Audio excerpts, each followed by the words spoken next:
Assalamualaikum, hello, ketemu lagi. I'm Zulfahmi M. Kali ini kita membahas tentang personal pronoun. Pronoun yaitu kata yang menggantikan benda.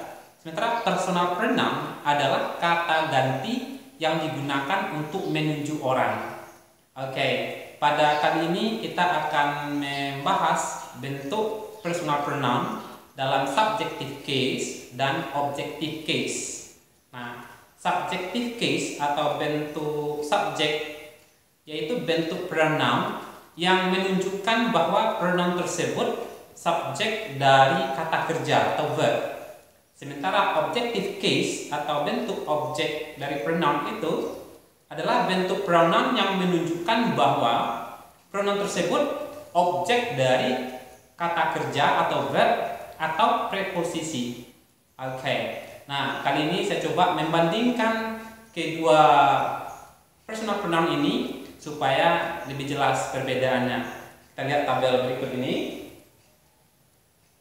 Saya buat sederhana. Nah, pertama sekali yang harus dipahami adalah kata ganti yang dimaksud di sini adalah kalau biasanya dalam bahasa Indonesia kita menyebut dengan saya, kamu, kita, dia. Nah, dalam bahasa Inggris bagaimana? Nah, ini yang kita coba diskusikan. Oke. Pertama, subjektif dari saya, ya. Bentuk subjek dari saya dalam bahasa Inggris itu I. Oke, I. Nah, bagaimana bentuk objeknya? Bentuk objek saya di dalam bahasa Inggris yaitu me. Di kata I digunakan sebagai subjek, sementara kata me digunakan untuk objek. Oke. Sementara kamu, kata kamu baik subjek maupun objek itu sama-sama menggunakan you. Oke. Nah, untuk dia laki-laki itu bahasa Inggrisnya he, sementara sebagai objek itu him. Artinya sama, dia laki-laki, dia laki-laki. Oke.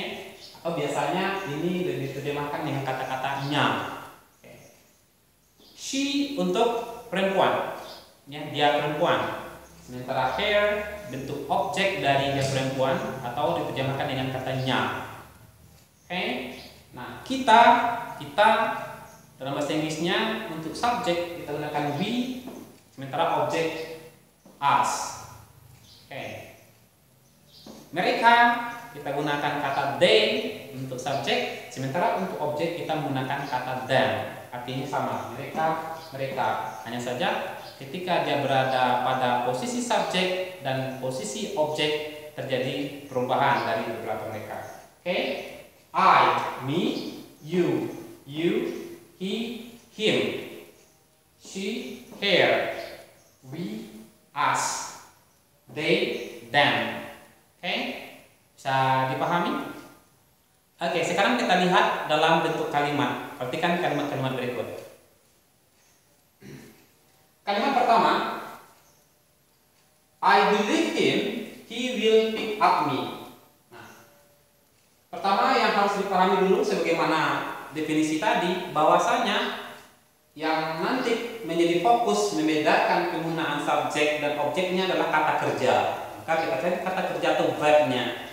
Di sini kalimat pertama verbnya adalah believe. Believe yakin, percaya, meyakini. Sementara pada klausa kedua ini terdapat dua klausa. Pertama I believe him, klausa keduanya he will pick up me. Nah, yang kedua itu will pick up me. Oke, kata kerjanya adalah will pick up. Oke, maka untuk klausa pertama saya meyakininya, nyanya laki-laki di sini, maka kata sayanya di sini berfungsi sebagai subjek karena sebelum kata kerja. Sementara setelah kata kerja adalah objek. Maka saya subjeknya I, makanya laki-laki sebagai objek adalah him. Oke. Nah, bagaimana yang klausa kedua? Dia, siapa dia di sini? Dia di sini kembali ke sini dia. Nah, mungkin orang yang sama. Tadi kita pakai him karena dia objek, sekarang balik lagi. Nah, ini kata kerjanya, berarti dia sebelum kata kerja. maka kita gunakan dia sebagai subjek. Ini objek. Subjek, ini objek. Subjek, ini objeknya. Oke, ini tadi objek, sekarang menjadi subjek, maka dia berubah menjadi he. Kan him lagi. Nah, ini tadi kita pakai I sayanya, sekarang berubah menjadi me karena dia sebagai objek. Oke, objek dari kata pick up me. Jadi, saya meyakininya dia akan menjemput saya. Oke. Kalimat kedua. You stop it. The teacher watch us. Kamu hentikan itu. Guru mengawasi kita. Ini kata kerjanya stop. Kelas kedua kata kerjanya watch. Nah, ini. Maka sebelum subjek you itu, kamu itu baik subjek maupun objek sama ya, you. Stop. Ya, ini juga masuk kata ganti, tapi namanya kata ganti impersonal. Oke, nanti kita bahas pada video lain. The teacher watch. The teacher watch. Watch. Kita. Kata kitanya karena dia adalah objek dari kata watch, gunakan us, bukan we. Oke? Baik, kita coba latihan sedikit.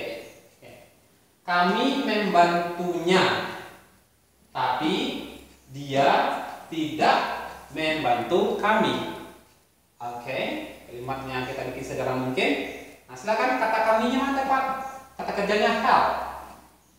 Maka yang tepat adalah yang sebagai subjek. Maka yang subjek adalah we, bukan us.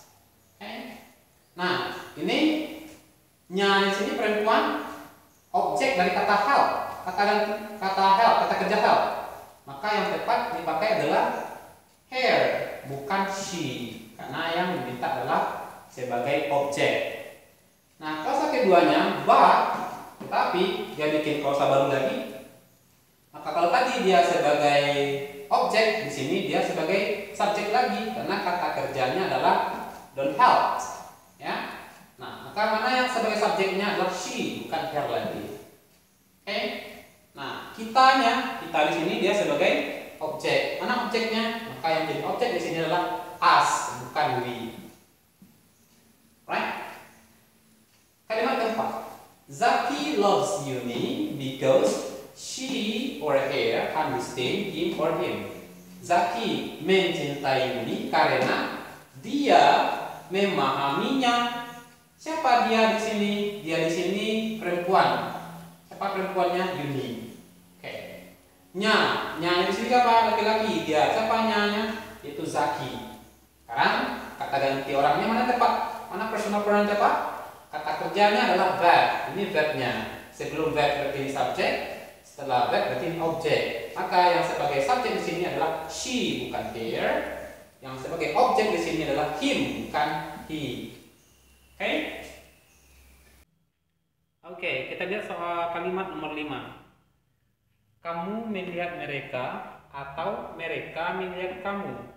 Perhatikan. Nah, untuk klausa pertama, kamu melihat mereka. Nah, kamu karena antara subjek dengan objek, kamu itu you, sama-sama you, tidak ada perubahan apa-apa. Nah, ini kata kerjanya.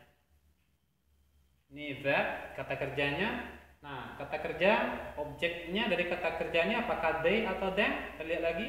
Nah, yang menjadi objek pada kata kerja so adalah them, ya, bukan they. They ini sebagai subjek. Oke. Atau mereka melihat kamu. Nah, mereka ini kata kerjanya, ini verb, ya. Nah, sebelum verb itu subjek. Mana yang subjek? They atau them? Maka yang menjadi subjeknya adalah they, bukan them. Kayunya bisa satu karena ada subjek dengan objek sama. Right? Oke, jelas.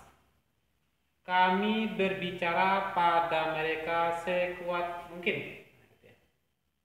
Ya, kami berbicara pada mereka as forcefully as possible. Ya, sekeras mungkin. Oke. Ini dia kata kerjanya. Speak. Speak sebagai verb, berarti sebelum verb adalah subjek. Maka yang berperan sebagai subjek we atau us, yaitu we, bukan us. Oke, us sebagai objek. Nah, setelah verb to them. Nah, ini tadi dia. Tadi di awal kita sudah mengatakan bahwasanya yang disebut dengan objective case atau bentuk objek pada personal pronoun itu adalah kata ganti, ya, objek dari kata kerja atau preposisi. Maka yang ini merupakan preposisi. Pada, kami berbicara pada mereka. Ini sebagai preposisi, maka dia sebagai objek di sini, objek dari preposisi.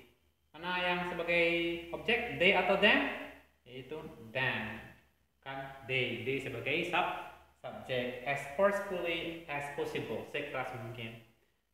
Oke, I think it's enough untuk diskusi kita kali ini. Mudah-mudahan apa yang dijabarkan pada kali ini dimengerti. Thank you very much. Sorry for my mistake. See you.